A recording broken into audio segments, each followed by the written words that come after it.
There's opportunities. There's a lot to work on with India. They're a great ally, a great partner. We do a lot of good work with them, and so it is an important trip. I'm glad we're able to do it. तो इसको कहा यह जा रहा है कि ये जो विजिट है सेक्रेटरी रूबियो का, ये एक्चुअली रिपेयर मोड में होने जा रहा है।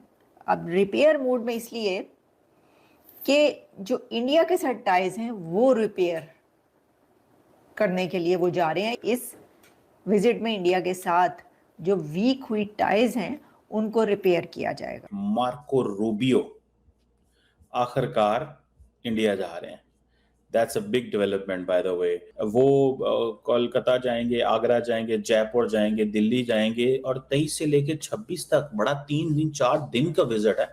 नॉर्मली अमेरिकी सेक्रेटरी ऑफ स्टेट कहीं पे जाके 4 दिन नहीं रहते। दुनिया में सबसे अच्छी अगर कोई दो मुल्कों के बीच में अगर आप रिश्ता अगर देखते तो वो भारत और अमेरिका के बीच में था। लेकिन जैसे डोनाल्ड ट्रंप प्रेसिडेंट बनकर आए उसके बाद से मतलब पहले ही दिन से आप आई डोंट नो क्यों इसमें ढूंढते हो वो चीजें जो पाकिस्तान की फितरत में। हर चीज में पैसा नहीं ढूंढा जा सकता, हर चीज में सिक्योरिटी नहीं ढूंढी जा सकती। म्यूचुअल प्रॉस्पेरिटी देखी जा सकती है, म्यूचुअल सिक्योरिटी देखी जा सकती है, म्यूचुअल डेवलपमेंट देखा जा सकता है। दोस्तों, डोनाल्ड ट्रंप ने चाइना जाकर देख लिया, अपने सारे सीईओज को लेकर गया, लेकिन डील कोई हाथ ना लगी।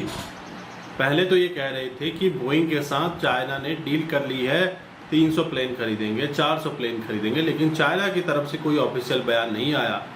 लेकिन चाइना ने यहाँ पर क्लियर कर दिया है कि हमारी ऐसी कोई डील नहीं हुई है।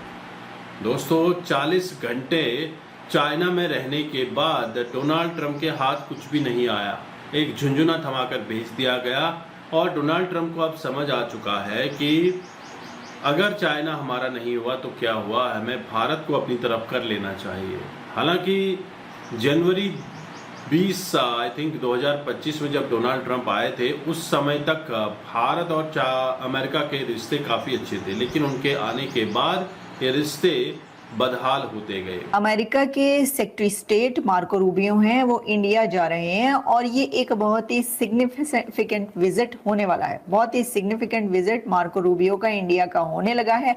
ये जो विजिट है ये बहुत अहम है। ये याद रखिएगा कि मार्को रूबियो सिर्फ सेक्रेटरी स्टेट ही नहीं है, बल्कि मार्को रूबियो के बारे में ये कहा जा रहा है कि हो सकता है कि वो मुस्तकबिल के सदर भी बन जाए और ट्रंप के बहुत एक अहम, जिसे कहते हैं बहुत ही क्लोज पर्सन समझे जाते हैं। ये भी एक बड़ी बात है।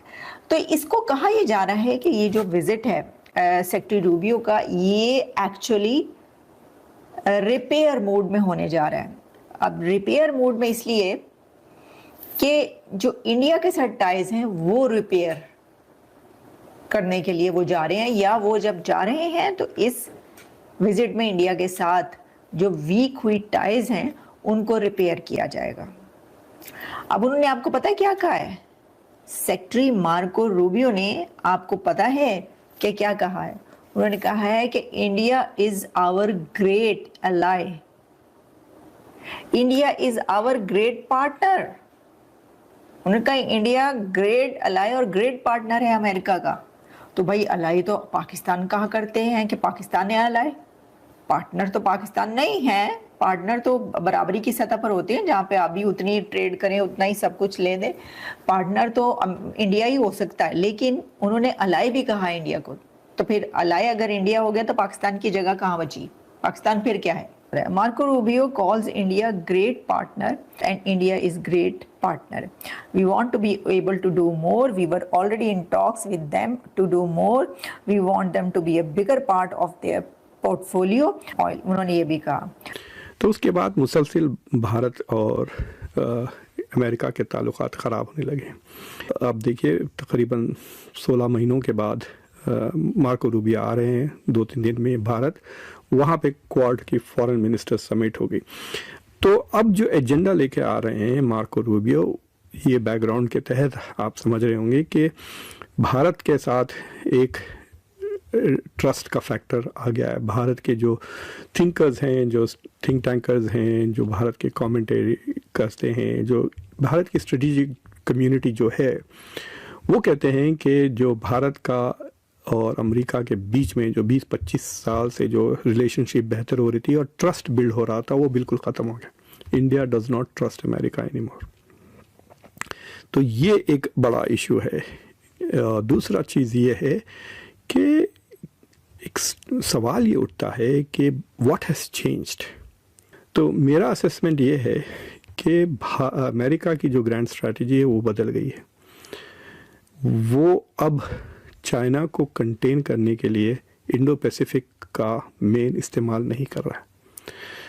इससे पहले जो प्रेसिडेंट्स थे, जो बाइडेन, उससे पहले ट्रंप 1.0 और ओबामा, तो ओबामा ने अपने सेकेंड टर्म में पिवट टू एशिया की स्ट्रैटेजी अपनाई और उसमें एक था कि भाई एशिया दुनिया का सबसे तेज़ी से बढ़ता हुआ इकोनॉमिक सेक्टर है, सबसे तेज़ ग्रो होने वाली इकोनॉमीज़ यहाँ हैं। चाइना और इंडिया थे, फिर जापान और साउथ कोरिया है, ताइवान भी है, फिर Indonesia, Thailand, Malaysia, these are all growing, rapidly growing. Global economy को ड्राइव करने वाले इंजन सारे एशिया में हैं। The future is Asia. इसलिए अमेरिका ने बेसिकली अटलांटिक जो रिलेशनशिप थी, ये यूरोप है, ये अमेरिका है, ये एशिया है, तो ट्रांस अटलांटिक रिलेशन से उन्होंने पिवट करके एशिया की तरफ मूव कर लिया, यूरोप को पीट कर दिया। दैट वाज डोनाल्ड, वो जो बराक ओबामा की पिवट टू एशिया। लेकिन उसको फिर डोनाल्ड ट्रंप ने इंडो पैसिफिक में ट्रांसफ़र किया और फिर जो बाइडन ने उसको अपग्रेड किया टू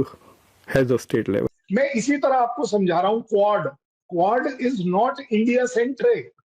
मानिए मेरी बात, क्वाड एक 4 कंट्रीज का म्यूचुअल बेनिफिशियल आइटम है। जहां आपकी बात को अगर मैं पकड़ भी लेता हूं कि ट्रंप नहीं आ पा रहे, तो दैट डजंट मीन कि क्वाड डिसबैंड हो जाएगा, उसकी अहमियत कम हो जाएगी। आपका क्या कहने का मतलब है कि अगर किसी पर्टिकुलर जगह पर उनका सेक्रेटरी ऑफ स्टेट जाता है तो वो कम हो जाती है अहमियत? फिर तो भाई ये तो वो वाली बात हो गई कि आपके यहाँ अगर कोई आया ही नहीं आज तक तो आपकी अहमियत कम हो गई। नहीं, ऐसे नहीं देखा जाता इंटरनेशनल रिलेशंस को, इंटरनेशनल डीलिंग्स को। सबसे बड़ी बात जब आप क्वाड से रिलेटेड कर रहे हैं, yes there is the doubt. मैं क्यों झूठ बोलूंगा कि नहीं जी ट्रंप साहब आ रहे हैं, आ सकते थे, आने वाले थे। सबको दिख रहा है कि वी हैव बीन वांटिंग कि ये वाला सबमिट मीटिंग हो, लेकिन ये हो इसलिए नहीं पा रही because Trump is occupied. Very simple, he's got it। अच्छा, जो आपने चाइना एंगल बोला है कि अगर चाइना के साथ, एक बात बताइए मुझे, चाइना क्या क्या कर रहा है, उसका स्पीकर या उसका स्पोक्स पर्सन ट्रंप कैसे हो सकता है? Why will China not speak? अगर G2 ट्रंप साहब बोल सकते हैं तो चाइना क्यों नहीं बोल सकता? दूसरा एक और ले लेते हैं कि ईरान में हॉर्मुज खुलना चाहिए, चाइना ने नहीं बोला और ट्रंप ने तो बोल दिया कि they are telling me they want this war to halt. उन्होंने तो बोल दिया, उसने तो नहीं बोला। इसी तरह कई चीजें ऐसी होती हैं कमर चीमा साहब जो बोली नहीं जाती, जो समझी जाती। दोस्तों, यहाँ पर डोनाल्ड ट्रंप को अब क्लियर समझ आ चुका है कि हम भारत से पंगा नहीं ले सकते। चाइना के साथ तो वैसी बनती नहीं। आपने देखा था चाइना में जब डोनाल्ड ट्रंप गए थे उस समय पर इनको फोन दिए गए थे, आपस में कम्युनिकेशन के लिए फोन दिए गए थे। तो जैसे ये अपने प्लेन में चढ़ते हैं वापसी के समय, तो इनको खतरा था चाइना से कि ये कहीं हमसे इंटेलिजेंस की कोई खबरें या फिर कोई स्पाइंग न कर दे। तो इन्होंने वहीं पर पड़े हुए एक ट्रैश कैन के अंदर सारे के सारे फ़ोन डाल दिए, कोई भी फ़ोन अमेरिका नहीं गया। दोस्तों, यह हाल है दोनों देशों के बीच ट्रस्ट का। ट्रस्ट के नाम पे न चाइना अमेरिका पर ट्रस्ट करता है, ना अमेरिका चाइना पर ट्रस्ट करता है। तो भारत ही एक ऐसा पार्टनर बच जाता है जिस पर ट्रस्ट किया जा सकता है और दुनिया ट्रस्ट कर रही है।